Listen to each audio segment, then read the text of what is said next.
So this one here, we have Tom England, Casey Kavanagh and Nathan Daczko. They're from the Department of Earth and Environmental Sciences at Macquarie. And their paper is called Bringing the Field to the Screen, a virtual field trip in the age of lockdowns. I've never been on a real or a virtual field trip, so I'm super excited. Thanks so much, guys. Take it away. All right, thank you. I'm just going to do the technical part and share the screen. Fun of the Zoom presentation. So, let me know, is it working? Sorry about this. Can you see your screen? Can you see the presentation? Yeah, we can hear you too. Awesome. All right, we will kick off. Thank you very much for everybody for tuning in. So, as I said, this presentation is called Bring the Field to the Screen, and we're talking about a virtual field trip in the age of lockdown. So I'm Tom, we've got Katie here, and also in the room, but off screen is Nathan as well. So we'll give you a bit of background first up. So we three are geologists, so probably a little bit different to some of the other presenters that we've had so far.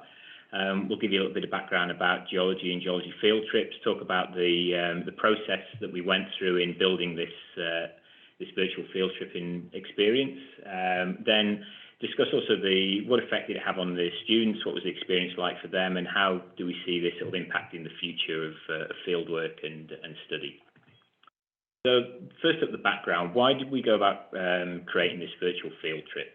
Well, there's quite a good quote that I've seen in the past, which I think fits into this. Geology is a very tactile, hands-on science, so we want to get involved with the rocks and we want to get involved with our science. Somebody once said that geologists have an unnatural obsession with rocks, and we devote our time to mud worrying, rock bothering, volcano poking, fault finding, scrambling bouldering, and very high-risk colouring. So what that means is we like to get in amongst it with our science. So it's very much an object-based learning. We learn by interacting with these objects. So significant time is spent in the lab and in the field. So we do learn theory as well, but that's reinforced by studying and interrogating those physical samples. And being in the field really further expands our understanding of the geology and the rocks that we're studying.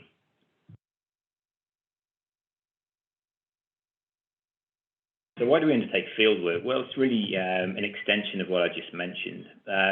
When we're in the lab, we're studying discrete individual samples. Where we're in the field, we can start understanding the relationship between different rock types. So the spatial and geometric arrangement of rocks when they're folded or faulted, how the tectonic forces may have impacted those rocks in the past.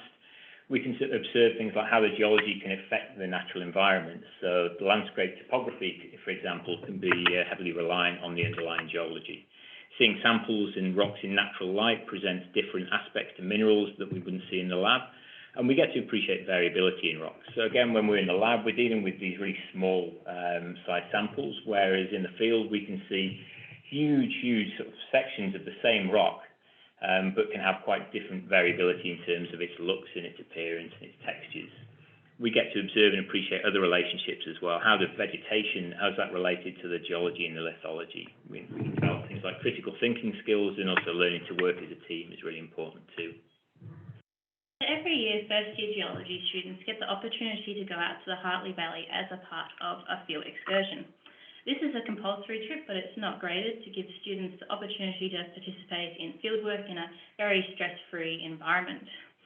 The students get to travel over this 2-kilometre area where they travel through 9 different field sites, looking at the different relationships and geology at each site. Taking these students into the field gives them that first introduction into fieldwork, where they can learn very basic field techniques such as recording a notebook, observing real-world geology samples where otherwise they've only previously seen it in a classroom, and learning some technical skills such as taking strikes and dips. So fieldwork is often regarded as one of the most popular and enjoyable parts of geology, and is very much an attraction for the subject. Previously, these students have gone every year, but recently with the COVID, we've had very big difficulties in getting fieldwork to happen, and students have, as a result, missed out on these vital learning opportunities. So we wanted to take an opportunity to give them a virtual field trip experience where they could still have a great time and learn as they would in the field, but in a transformative virtual environment. So for this, we had about 5 weeks to develop this interactive virtual field trip for them, where they would be going through a website with different tutor guides and student worksheets as their digital resources. So what do we do to actually bring the field online? So we'll discuss a little bit now about the process that we went through. So the first thing we did was come up, what was the concept? What do we want to actually give these students? And probably the most important thing was to make sure what we do is engaging.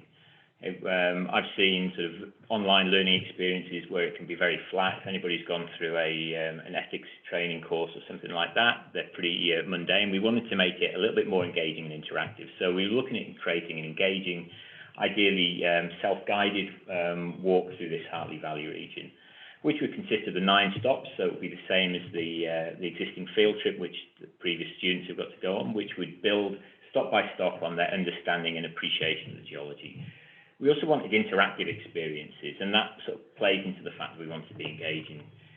So things that would mirror the actual field trip, whether that would be interrogating particular samples, taking sketches in field notebooks, that kind of thing. We wanted each stop to be a little bit different, so there was diversity of tasks at the different sites, but we also wanted to stay as realistic as possible to the actual field trip. Finally, even though we did want to design the site to be sort of self-taught or self-guided, we decided to run the field trip in groups with a tutor to simulate the social environment that students have in the field, so that collaborative kind of element.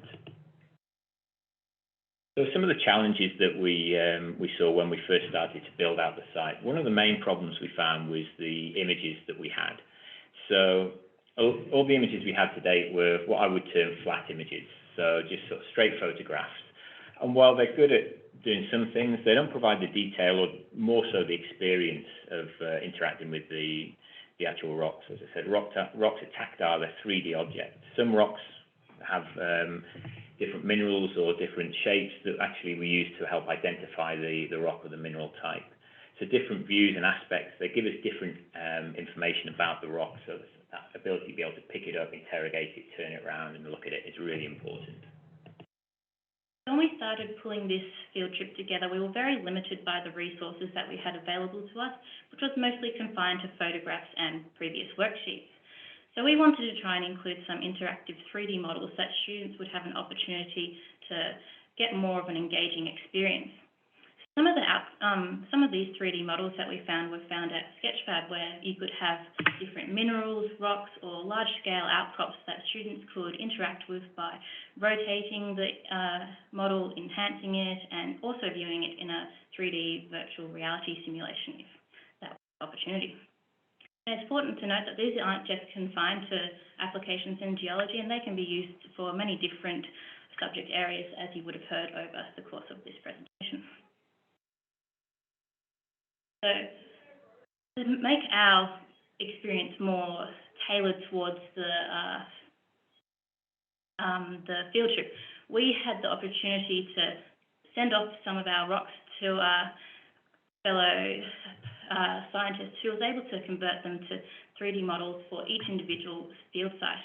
And these were put on the pedestal platform, where one rock from each stop was scanned and photographed and converted to this 3D model, which is a bit more engaging and interactive for the students. So this model acts as a way for them to rotate a rock, and they can measure the minerals and they can put annotations, so taking it a level above the Sketchfab ones. So I believe that some of you may have seen Michael's presentation on pedestal previously, so I won't go too deep into this, but just to give you an idea of how we as geologists are using pedestal, hopefully this video renders well through Zoom, but one of the important things for us, as I said, was being able to interrogate different aspects of the rock. So being able to, as you can see here, rotate the rock around. You can see this weathered surface on the bottom has got quite a different look and feel to it than these fresh surfaces. So from rotating the rock, our students are encouraged to then zoom in and sort of identify different minerals. So this black elongate one we can see here is a mineral called amphibole or hornblende. And we'd encourage the students to measure the mineral sizes. That's a really important task that we get students to do when we're looking at identifying the rock types and the like. So by measuring and interrogating the rock, it helps the students to work and identify minerals and rock types and get a better understanding of the geology of the area.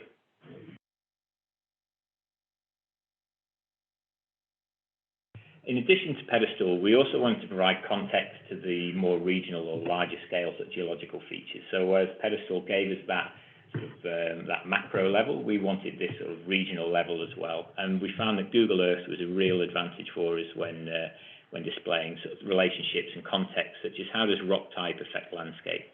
So an example that we see here on the right-hand image, we can see the escarpments, the sandstone escarpments dropping off the Blue Mountains that are a typical landscape associated with sandstone terrain, whereas these rolling hills are very classically associated with the granitic terrain that we see in the Hartley Valley. So Google Earth allowed us to provide this context for the students between different regions and different rock types, and enhance their understanding of how geology can affect things like landscape within a region. So the process we went through once we got the initial site built up was one of what I would term sort of review and refinement. To do this, we co-opted a combination of subject matter experts, such as geologists and non-geologists, to help us review and refine the sites. So speaking to the tutors and the geoscience academics, they provided great technical feedback on details, and also from the tutors especially who were teaching the students up to that point, ensuring that tasks were linked to the assumed knowledge of the students based on the work that they'd done leading up to the trip. Whereas the non-geoscientists, they helped us tailor the site towards first-year students, so taking out some of the sort of geologic jargon that maybe we put in that students would understand, and ensuring that it was language appropriate. So I'd just like to say thank you during the presentation to our reviewers. That's Paul Hesse, Simon George, Lauren Gorохowski, and John Gazzi especially. They were a great help in helping to build the site. So at the end of that 5-week period, we had successfully developed this website for which students could undertake that virtual field trip. Students had the opportunity to go through an overview of the subjects that they would be exploring, develop some of the skills that they would need typically in a field, look at a bit of a background of the area, and then also had some pre-work to complete before they could then go through and navigate their way through sites 1 through to 9 of this virtual experience. So when we actually came to run the trip, we assigned the students a little bit of pre-work prior to the experience, just to get them up to speed and give them as much of a chance to succeed as possible. So we gave them some tasks to learn how to take field notebook sketches, for example, or take a strike and dip. The trip was held over 2 days to cater for student availability, and students were grouped into groups of approximately 8 with one tutor in an online Zoom group. Through this, they were able to work in that sort of collaborative group environment, which is very much how we would have run the trip in the field if we could have done. Typically, we found students took around 6 hours to complete all assignments, and then, although the trip itself wasn't graded, the work they did and the learning they took from the field trip forms the basis of a case study later on in the semester. So following this virtual field trip, we asked the students and the tutors to provide some feedback on their experiences with this virtual experience. So all the students had been completing a weekly blog for which we asked them to give a bit of an analysis of how they enjoyed that experience and what they gained from that virtual field trip. So some of the students concluded that it was a very valuable experience and they really appreciated the work that went into forming it. And they very much enjoyed themselves, and it helped them to boost their understanding of different geological concepts. Some of the specific positive quotes that we've been able to pull out of these blogs can be seen here on this page, where students really enjoyed that and very much benefited their learning. So following that blog feedback that we received, we also sent out the students surveys for which they could provide more specific feedback on their experience in the overall virtual trip. So we sent the students 10 questions regarding this experience, for which majority of the students responded with a very positive score of an overall 3.4 out of 5, where the majority agreed that the online resources and activities were very valuable for learning, and the virtual trip was very valuable for their understanding of the subject matter. In addition to the students, we also sought feedback from the tutors as well, because that's really valuable in helping us understand how well it translated for them in terms of a learning environment. And again, overall, the students were very supportive of the tutors were very supportive of the work that we put in, and felt it was definitely a lot better than it would have been if it just been like a flat learning experience where we just gave the students a particular assignment. So some of the feedback we got as well, though, was what I would term constructive, and that's really valuable to us in terms of helping us tweak the site and massage the site into something which is going to hopefully be better in the future as well. One of the key areas where students found trouble was in looking at the sketchfab outcrops, for example, where they didn't have a scale on them.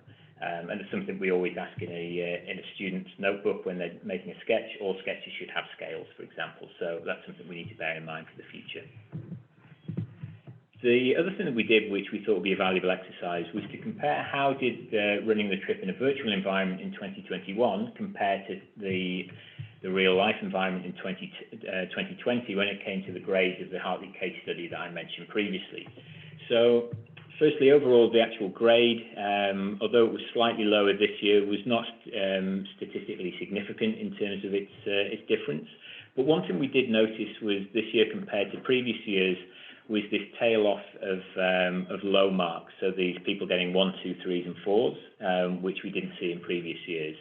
Now, there could be various reasons for this, but I would say that there's possibly challenges that people are facing with the virtual environment, and virtual learning as a whole could definitely be attributed towards those grades.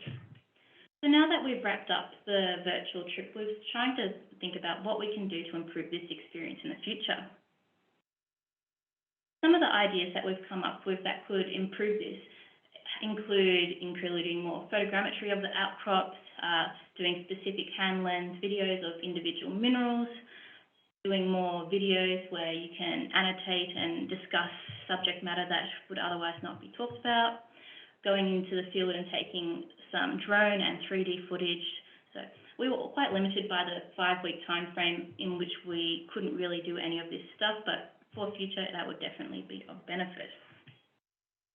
Our virtual field trip can also have many benefits and applications for the future, in that it can increase accessibility, where students sometimes physically cannot attend or they just can't attend on the day. It also increases we can also increase the availability of field work, where some courses might not provide field work, or it's too expensive or too difficult to coordinate, and we can share it on more public platforms such as Algin. We can also use Hartley as a proof that virtual fieldwork is a great way of learning, and we can say that we have had great success in its running this year.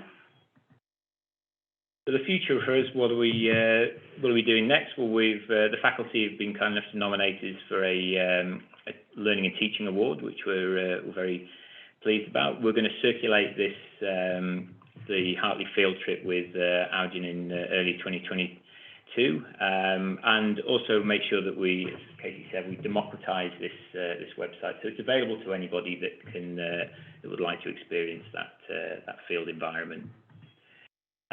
So to sum up, as I said at the start, geology, it's an object-based learning experience, and this really does present challenges in the virtual environment.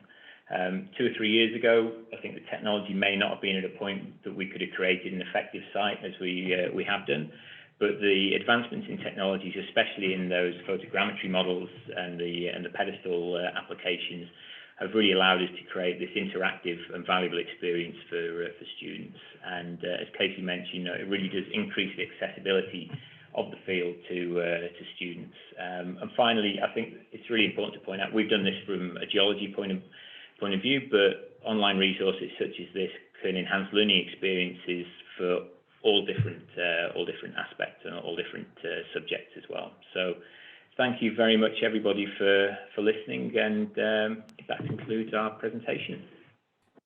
Fabulous. Thank you so much. I find that so interesting. I know nothing about geology, so that was really, really cool. And I think that I'm sure that the archaeologists in the audience could see how, as you said, this sort of software, this sort of experience could absolutely be used in other disciplines where field work is necessary. Does anyone have any questions? I can jump in. I thought that was great. I mean, I can already see applications to provide students an experience of a rock art site we're intimately related. We're just interested in the petroglyphs on the rocks, but basically you're solving the same problem. So that'll be need to talk to you. We're in the same university, so great. Thank you. I love what John's put here in the chat. You could offer it to junior high school students to encourage more students going into geology in year 11 and 12. That's such a cool idea, I think. Yeah, absolutely. I think showing what we do in geology is a really important way of encouraging people into the science. People don't appreciate the how much we manage to get out and about and the interactive nature of the work that we do. So I agree with that. I think it's a great opportunity. It really reminds me of the mad scramble to sort of digitize all of our classes that we encountered at the start of 2020. How did you find the experience back then, like when you didn't have time, of course, to sort of develop this software compared to 2021 when you were able to do it virtually? Yeah, the unit runs in session 2. And so for Sydney, we weren't locked down during session 2 last year. And so we ran almost as normal, quite fortuitously. But then this year it hit us just before session 2 started. And so we had to scramble much like you would have last year. Yeah, that's crazy. Any more questions for Tom and Casey and Nathan?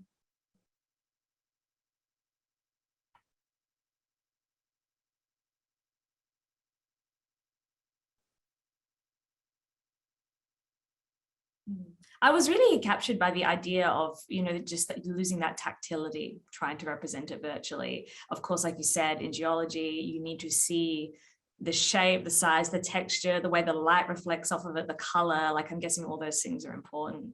So what was the biggest challenge in that regard? I think initially it was trying to find a way that we could get that appreciation of the 3D aspect of the rocks. As I said, the flat images, when we were initially working with the image library that we had, the previous field trips have never gone to Hartley to take high quality sort of images of the rocks and the outcrops. Usually they're nice sort of landscape pictures that people are taking of their friends with a nice river behind them. So it was trying to, I think, find the quality of images, and then that jump to pedestal, I think, made the real sort of leap for us. Yeah, second point to make is that the digitisation of rock samples, it requires really high resolution imagery of the minerals in the rocks. And so we had tried to digitise rock samples a few years ago, and the technology and the method used wasn't quite up to scratch to getting a high enough quality model for us to really replicate rocks. But now the workflow has gotten to the point where the digitised rocks are good enough for us to use in this sort of setting. And that really can change things for us, I think, quite rapidly over the next few years.